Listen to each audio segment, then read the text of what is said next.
Halo, selamat datang di channel Blindside. Sebelum saya mulai, saya mau ngucapin terima kasih terlebih dahulu untuk para penonton yang sudah menonton video ini dan video-video saya yang lain.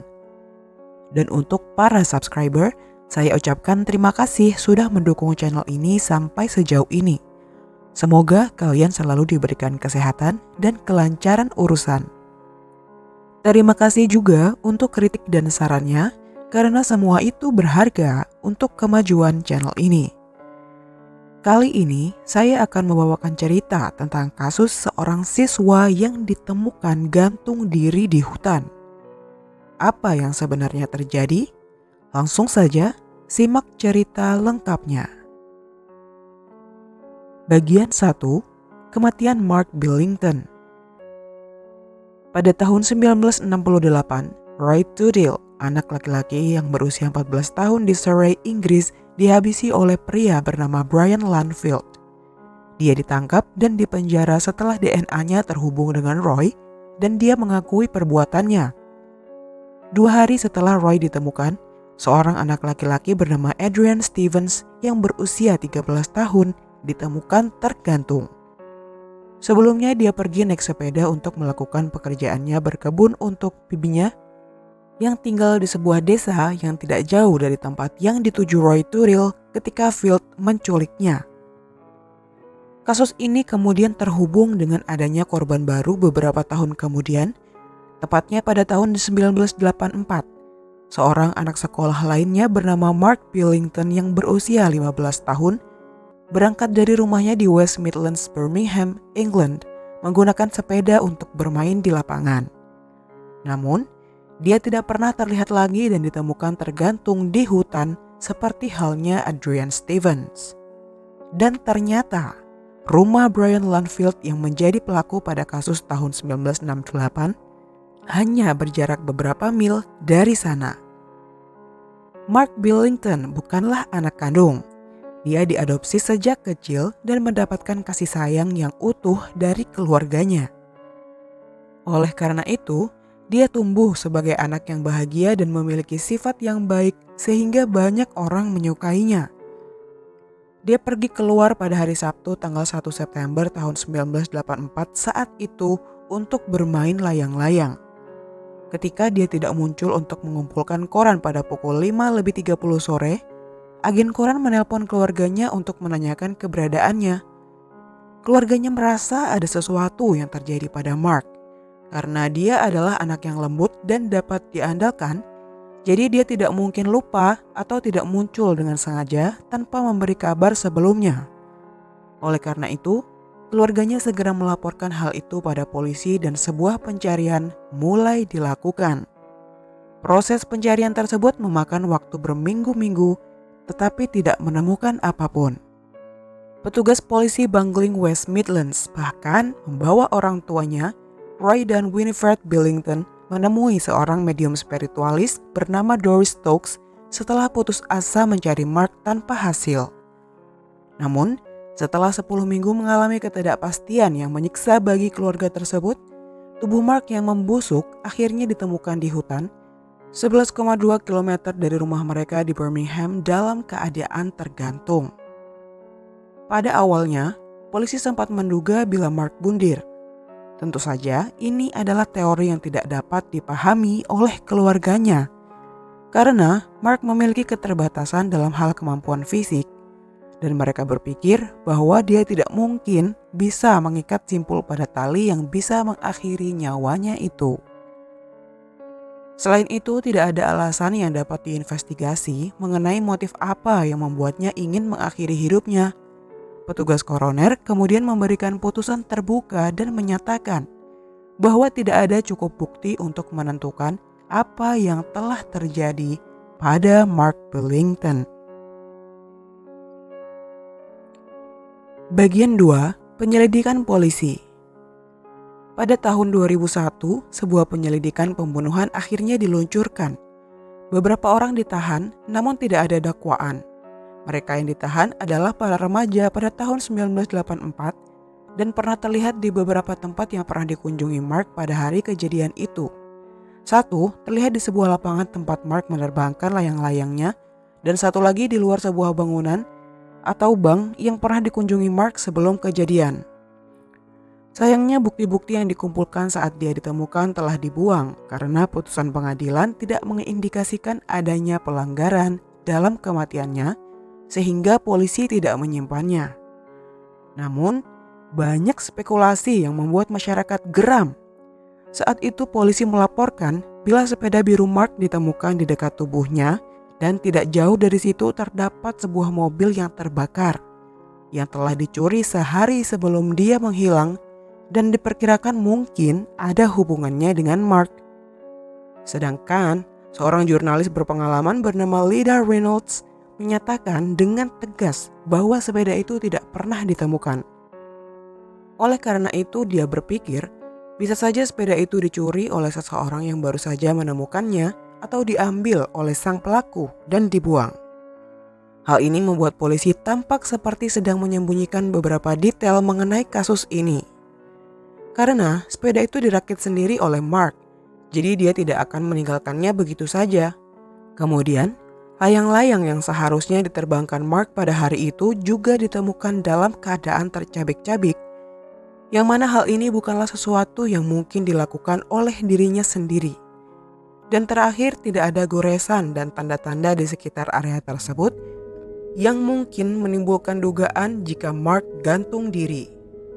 Kematiannya mirip dengan Adrian Stevens pada tahun 1968. Menurut informasi yang beredar, hutan di dekat daerah perkotaan tersebut adalah tempat orang biasa membakar mobil curian. Apalagi mobil yang terbakar hangus di dekat TKP Mark juga merupakan mobil curian dengan merek Citroen 2CV. Ini adalah mobil karakter. Mobil-mobil itu menjadi barang koleksi karena desainnya yang kecil unik, kuno dan bertenaga rendah.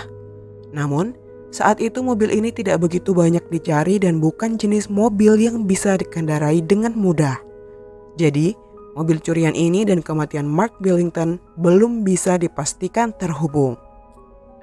Kemudian, polisi memperkirakan yang bisa mengangkut sepeda adalah sebuah van dan para pekerja serabutan serta tukang kebunlah yang sering kali memiliki akses ke sana. Biasanya mereka memilikinya atau mengenal orang yang memilikinya. Sedangkan Brian Field setelah keluar dari penjara pada tahun 1973 menghabiskan sebagian besar hidupnya untuk melakukan pekerjaan semacam itu.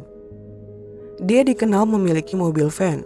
Bahkan dia memiliki beberapa sepeda yang dicurigai polisi bukan miliknya pribadi. Roy Tudil, anak laki-laki yang dihukum karena pembunuhan, sedang menumpang dengannya pada hari itu di tahun 1968 karena dia ingin menabung untuk membeli sepeda. Kedua, Adrian Steven yang meninggal karena gantung diri sedang bersepeda tidak jauh dari kampung halaman Roy Tudil pada saat kematian Roy. Lalu Mark Billington, dia diketahui memiliki hubungan yang lebih dekat dengan Field karena Field pernah melakukan pekerjaan berkebun di rumahnya. Selain itu, pada Boxing Day bulan Desember tahun 1996, dua anak laki-laki bernama Patrick Paddy Warren yang berusia 11 tahun dan David Spencer yang berusia 13 tahun hilang di Birmingham pada dini hari. Field diduga kuat memiliki andil dalam hilangnya mereka karena diketahui bila salah satu dari mereka sedang mengendarai sepeda. Namun, dia tidak pernah diinterogasi mengenai kasus-kasus tersebut dan kasus Mark Billington.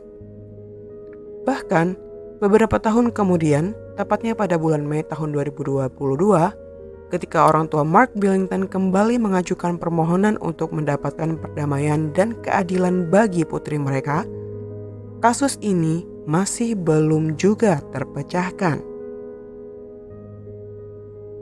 Bagian 3. Akhir penyelidikan. Brian Lanfield tidak diwawancarai tentang pembunuhan itu. Penekanannya adalah pada kelompok pemuda ini. Mereka tidak pernah diidentifikasi dan setelah diwawancarai, mereka segera dibebaskan dengan jaminan polisi. Polisi bertanya tentang beberapa hal yang aneh sejak awal penyelidikan. Mereka ingin berbicara dengan orang-orang yang memiliki hubungan dengan toko tempat Mark melakukan putaran korannya. Hukum bahkan mengatakan bahwa mereka secara khusus tertarik pada pencurian botol soda dari halaman. Field adalah seorang penculik dan pelaku pelecehan seksual terhadap anak-anak. Dia juga diketahui merupakan pemerkosa yang kejam dan dia ada di sekitar tempat Mark Billington menghilang. Sekali lagi, hal itu menjadi tidak berarti apa-apa kecuali ada sesuatu yang secara langsung menghubungkannya. Field dikenal sebagai sosok yang mampu memimpin anak-anak muda yang berada di bawah kekuasaannya. Dia dikenal luas di Surrey dari pekerjaannya di Dewan Pemasaran Susu. Ini adalah organisasi pemerintah yang mengawasi produksi susu. Dia menggunakan ancaman untuk mendapatkan korban-korbannya sebelumnya. Dia juga pernah melecehkan adik iparnya yang masih muda selama sebagian besar tahun 1970-an.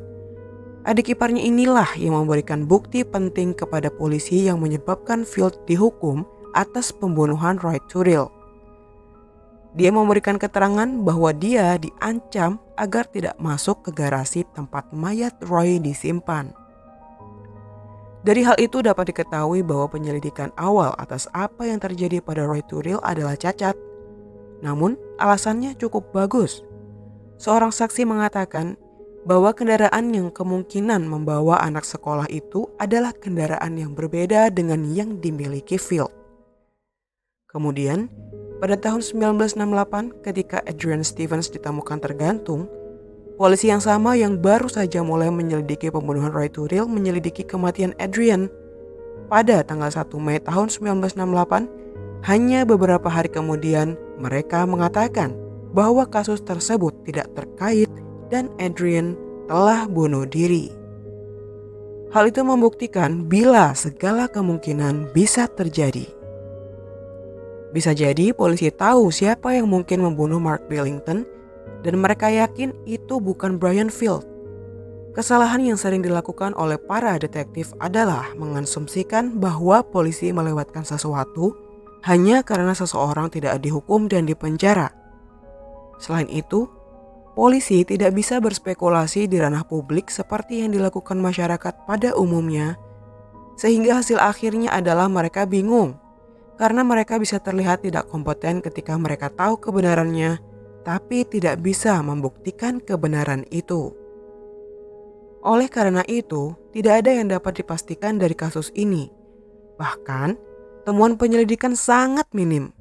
Jadi, ada kemungkinan bila polisi tidak mencetaknya dengan sengaja untuk menyelamatkan keluarga karena pernah ada dugaan gantung diri sebelumnya. Berbeda dengan keputusan polisi, Ibu Mark, Winifred, berkata, jika Field tidak dibebaskan dari penjara lebih awal, tidak mungkin dia bisa mendapatkan Mark dan dia mungkin masih hidup sekarang. Ini sangatlah memilukan. Namun, pada akhir penyelidikan, polisi hanya dapat menyimpulkan jika ini adalah kasus pembunuhan lokal, maka mungkin saja jika Field adalah pelakunya. Tetapi, jika pelakunya dari sekelompok pemuda yang pernah dicurigai, maka mereka pasti akan menjadi orang yang sangat berbahaya sekarang dan bahkan mungkin akan mencari korban lagi. Kini sebuah film dokumenter TV yang dibawakan oleh Emilia Fox dan kriminolog terkemuka Profesor David Wilson akan menyoroti kasus pembunuhan antara Brian Field dan Mark Billington. Program tersebut, In the Footsteps of Killers, juga menampilkan pemeriksaan forensik pada kasus membingungkan yang berhubungan dengan Field dari dua korban laki-laki pada tahun 1996. Dan sayangnya, sampai saat ini pun, kasus Mark Billington ini masih belum terpecahkan. Begitulah akhir dari kasus Mark Billington. Terima kasih sudah menonton. Semoga ada pelajaran yang bisa dipetik dari cerita ini dan sampai jumpa di cerita-cerita berikutnya.